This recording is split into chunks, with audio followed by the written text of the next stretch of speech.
This is what China looked like in 1950s, a nation that recently adopted socialism. It was predominantly agrarian, with a largely rural population engaged in farming and traditional industries. The period before the 1970s in China was characterized by a nation grappling with internal and external challenges, seeking stability and striving to address economic and social disparities.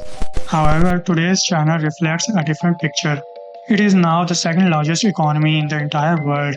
China's contribution to global GDP has reached to 18%, which was 2.2% in 1980, and it is expected to rise further in the future.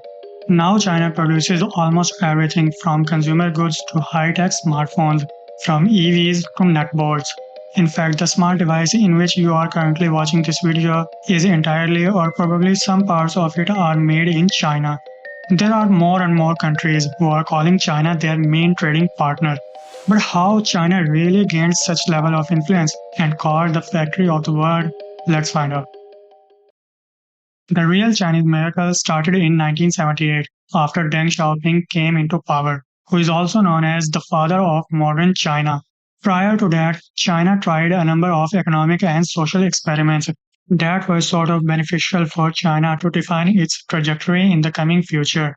After facing 4 year long devastating civil war, the communists came into power in 1949. During that time, the People's Republic of China was a very poor nation. The country's economy was heavily dependent on subsequent farming. In its effort to industrialize itself, the supreme leader of China at that time, Mao Zedong, introduced the strategy of Great Leap Forward. The plan was to redistributing labor from large industrial complexes to small backyard factories in order to maximize steel production. But this proved to be disastrous for the nation, as millions of people died of starvation during that time. It is considered the greatest famine of all time the humanity has ever faced, with an estimated 15 to 55 million deaths. In 1966, Mao also launched the Cultural Revolution, aimed to eliminate the revisionists within the CCP, who were accused of deviating from the socialist path and restoring traditional conservative values and practices. Some of these writers included Liu Shaoxi, Deng Xiaoping, Peng Dehui, Xi Jinping, and other high-ranked officials who had criticized or opposed Mao's policies. Schools and universities were shut, historic buildings destroyed, and anyone accused of being a rightist was imprisoned or killed. All of this continued to Mao's death in 1976. China was at the start of its economic miracle. At this time, industrial and agricultural production rose 10.7%, and steel production rose about 16%. Then in 1978, the same Deng Xiaoping, who was once accused of being rightist, became the supreme leader of CCP. He was considered the suspect due to its suggestions to introduce some capitalistic characteristics in the nation to reduce the effects of famine and to increase productivity in the sector of farming. Under the leadership of Deng Xiaoping, China transformed from a poor country to a global economic powerhouse. He believed in that the country would only move forward by trial and error. Despite being the supreme leader of China, Deng admitted his lack of expertise and reached out to experts, unlike Mao, who was overconfident on his decisions.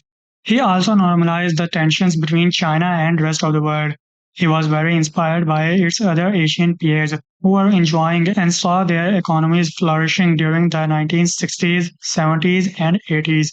He applied the three-step roadmap which was followed by South Korea, Japan, and Taiwan to develop their economies. China's secret weapon was his large population and its massive size. Each province was the size of an entire nation, which meant that Deng could run economic experiments locally before rolling things out at a national scale. China, who had been a founding member of the World Bank in 1944 at the Bretton Woods Conference, invited the institution back into the country and asked them to prepare a report on Chinese economy. After that, in 1981, China received its first loan from World Bank for development of higher education system. The fields of economics, law, and international relations were modernized. Deng determined that economic expertise would be critical in creating a successful socialist system to alleviate poverty. He began opening special economic zones, particularly in coastal cities. The gradual introduction of free market capitalism caused rapid development in the nation. New factories were set up, which encouraged urbanization. China's urban population grew from 190 million in 1980 to over 300 million in 1990. As Beijing accumulated wealth, it started investing heavily in large infrastructure projects. It was the combination of highly developed infrastructure with low cost of labor that Western investors found irresistible, which resulted in increase in foreign direct investment from zero in 1979 to $40 billion in 1997, peaking at $290 billion in 2013. The huge growth that was occurring in China was beginning to cause inflation, which socialists like to describe as capitalist disease. This caused tensions under CCP that it could lead to political instability, and in the mid 1980s, inflation reached over 12%, despite the fact that government was allocating 20% of the state budget on subsidies to keep goods affordable.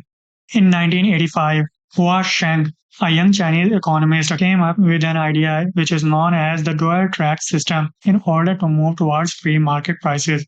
Under this system, enterprises would have to meet planned quotas, and everything they produced to meet the quotas would still be sold at a state set price. But beyond those quotas, enterprises could produce whatever quantities of goods they wanted and sell them at whatever price consumers would pay. Under this system, some goods and services were subject to both state set prices and market prices, creating opportunities for arbitrage and rent seeking. It helped to increase factories' productions and was a major move for the nation to transition towards free market prices. In the summer of 1988, Deng Xiaoping finally ordered a sudden liberalization of the economy. Crisis emerged. Fear of inflation seized the country. During that time, the famous Tiananmen Square incident was happened. The protests were triggered by the death of Hu Yaobang, a former general secretary of the Chinese Communist Party who was seen as a reformist leader. Students around China used this incident to organize protests against the CCP. On the 27th of April, students held up signs in Tiananmen Square reading Hello, Mr. Democracy.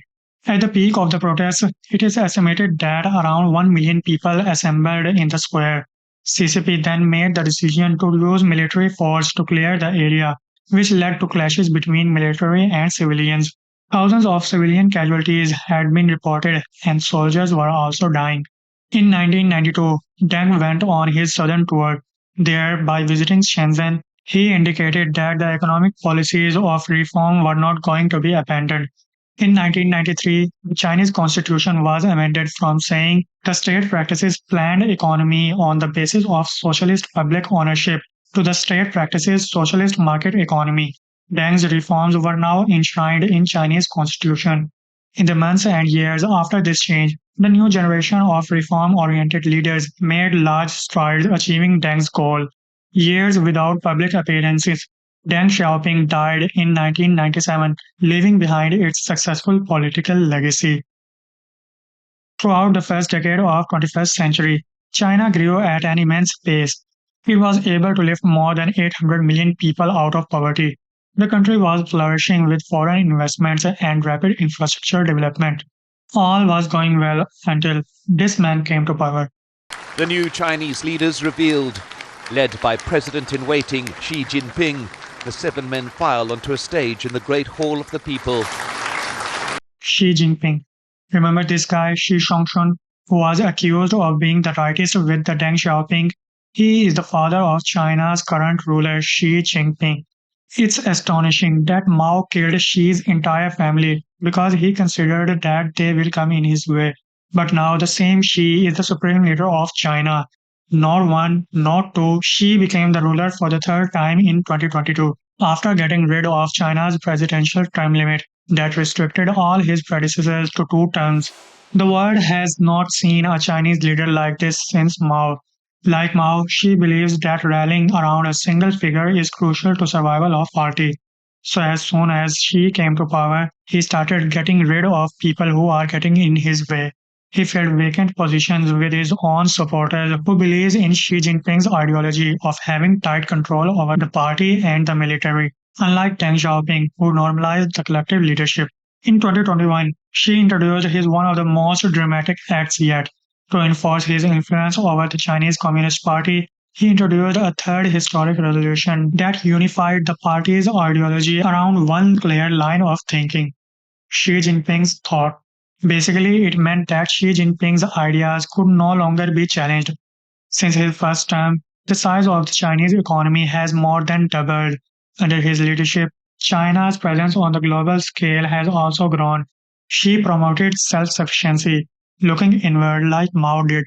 He also started a massive anti corruption campaign so that he can eliminate his rivals.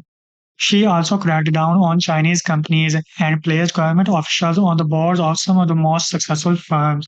He wants full control over CCP, and now he kind of has it. China's current political situation depends upon its economy. If the economy performs well, then we can expect Xi to rise again in the next term. China, under Xi's leadership, adopted aggressive policies such as threatening Taiwan, putting Muslim Uyghurs into re education camps, and introducing the Belt and Road Initiative to counter the US influence. If Xi becomes the president again, we can expect a rise in some huge political tensions between US and China. As we talked about in this video, how Japan was way ahead of China, and there was also a time when Japan was about to overtake the US to become the sole global superpower. And as you might have already known, this never happened. But why? To know that, click on this video and I will see you there.